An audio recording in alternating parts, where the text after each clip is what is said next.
Good morning, welcome to news analysis. నేను జ్యోత్స్న. డిస్కషన్లోకి వెళ్లే కన్నా ముందు వివిధ పత్రికల్లో వచ్చిన వార్తా కథనాలను ఒకసారి చూద్దాం. ఏపీ వార్తా పేపర్స్ చూసినట్లయితే ముందుగా ఈనాడు కుట్రదారు జగనే అంటూ బ్యానర్ ఐటమ్ను ఈనాడు ప్రచురించింది.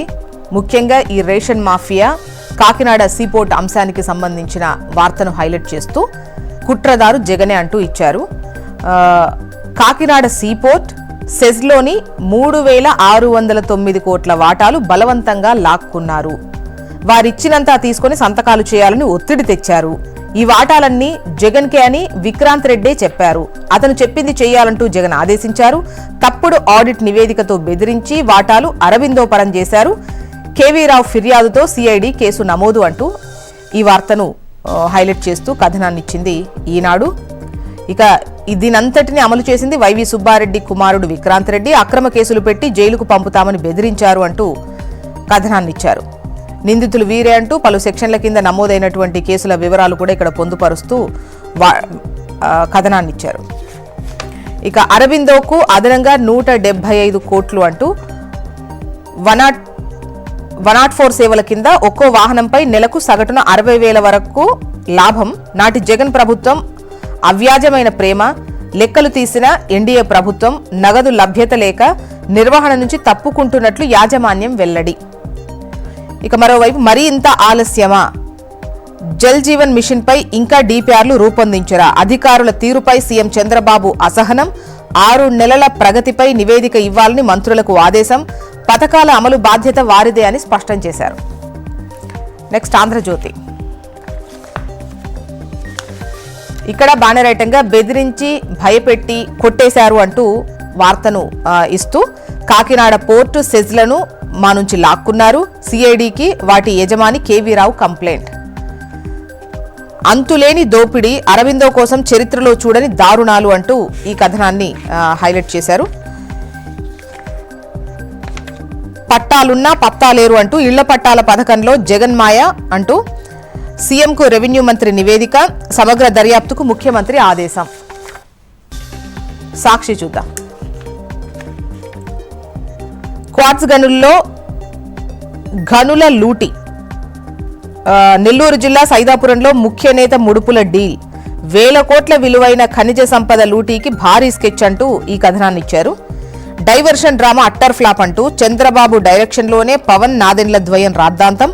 ప్రభుత్వ ఆధ్వర్యంలోని యాంకరేజ్ పోర్ట్ నుంచే బియ్యం ఎగుమతి. సమగ్ర తనిఖీల తర్వాతే షిప్పుల్లోకి బియ్యం లోడింగ్. చంద్రబాబు గుప్పిట్లోనే యావత్ ప్రభుత్వ వ్యవస్థలు, యంత్రాంగం. రేషన్ మాఫియా లీడర్లు కూటమి నేతలే.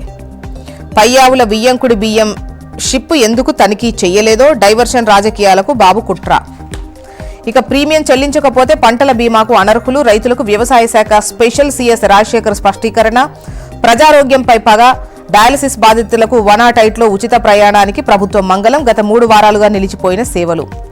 తడిసిన ధాన్యం రైతు కళ్లల్లో దైన్యమంటూ శ్రీకాకుళం జిల్లా వజ్రపు కొత్తూరు మండలం సీతారామపురంలో కోతకొచ్చిన వరి పంట వర్షపు నీటిలో పూర్తిగా తడిచిపోయినటువంటి ఒక ఫోటోగ్రాఫ్ని ఇక్కడ ముద్రించి ఈ వార్తను హైలైట్ చేశారు. నెక్స్ట్ తెలంగాణ వార్తా విశేషాలు చూద్దాం. ముందుగా ఈనాడు. ఆర్థిక విధ్వంసం నుంచి అభివృద్ధి వైపు అని అంటున్నారు డిప్యూటీ సీఎం భట్టి విక్రమార్క. 2వ ఏడాది నుంచి అందుబాటులో మరిన్ని నిధులు.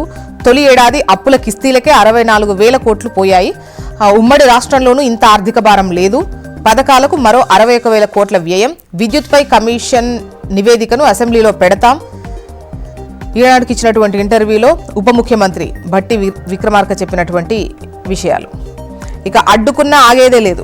విపక్షాలను ఉద్దేశించి సీఎం రేవంత్ రెడ్డి కీలక వ్యాఖ్యలు. కేంద్రం నుంచి నిధులు తీసుకురావాలని కిషన్ రెడ్డికి సవాల్. హైదరాబాద్ అభివృద్ధిపై భట్టి నేతృత్వంలో మంత్రివర్గ ఉపసంఘం. 1,50,000 కోట్లతో రాజధాని నగరాన్ని అభివృద్ధి చేస్తామంటున్నారు సీఎం రేవంత్ రెడ్డి. ఆంధ్రజ్యోతి. గుజరాత్ కు వలస పోతారా, నిధులు తెస్తారా? కిషన్ రెడ్డికి సీఎం రేవంత్ రెడ్డి సవాల్. ఇదే ఇక్కడ బ్యానర్ ఐటమ్. 2 సార్లు కేంద్ర మంత్రిగా ఎన్ని నిధులు తెచ్చారు? 6 నెలలు అభివృద్ధి పనులు ఆపుతాం, నిధులు తెస్తారా? కేంద్రం నుంచి 1,50,000 కోట్లు తెస్తే సన్మానం చేస్తాం. ఆ నిధులన్నీ హైదరాబాద్ అభివృద్ధికే ఖర్చు చేస్తాం. నగర ప్రగతికి మంత్రివర్గ ఉపసంఘం ఏర్పాటు చేస్తామంటున్నారు సీఎం రేవంత్ రెడ్డి. నెక్స్ట్ నమస్తే తెలంగాణ. 1,00,000 కేసులు పెట్టినా ప్రశ్నించడం ఆపను. నీకు తెలిసింది దబాయింపు, కేసుల బనాయింపే. ఎన్ని కుతంత్రాలు చేసినా నా పోరాటం ఆగదు. 2 నాలుకల ధోరణిని ప్రశ్నించినందుకు తప్పుడు కేసు. సీఎం రేవంత్ రెడ్డిపై మాజీ మంత్రి హరీష్ రావు ధ్వజం. తిరగబడ్డ మహిళలు. ఒకే రోజు 4 చోట్ల కాంగ్రెస్ నేతల నిలదీత. ఇచ్చిన మాట ప్రకారం పెన్షన్లు, రేషన్ కార్డులు ఇవ్వు, అప్పుడు పండుగలా సభలు పెట్టుకుందాం. సీఎం రేవంత్ సభలో మహిళ నవనీత నిరసన. ఆగని బస్సులకు ఉచిత బస్సు మాకెందుకు. మక్తల్ ఎమ్మెల్యే శ్రీహరిని నిలదీసిన మహిళలు. తులం బంగారం ఏదని ఎమ్మెల్యే వివేక్ పై ప్రశ్నలు. డబుల్ బెడ్రూమ్ ఇండ్లు ఇంకెప్పుడు ఇస్తారు. కల్వకుర్తిలో ఎమ్మెల్యేను ఘెరావు చేసిన ప్రజలు. నెక్స్ట్ వెలుగు. న్యూయార్క్, టోక్యో లెక్క హైదరాబాద్ వచ్చే 4 ఏళ్లలో 1,50,000 కోట్లతో అభివృద్ధి చేస్తామంటున్నారు సీఎం రేవంత్ రెడ్డి. ఇక మైనింగ్ దోపిడీ 35,000 కోట్లు. 10 ఏళ్లలో గ్రానైట్, ఇసుక క్వారీల తవ్వకాలు, రవాణాలో జరిగిన అక్రమాలు ఇవి అంటూ ఒక కథనాన్ని హైలైట్ చేసింది వెలుగు. మొత్తానికి ఇవి ఇవాళ వివిధ పత్రికల్లో వచ్చినటువంటి వార్తా కథనాలు. ఇప్పుడు ఒక చిన్న బ్రేక్ తీసుకుందాం. బ్రేక్ తర్వాత డిస్కషన్లోకి వెళ్దాం. Stay tune.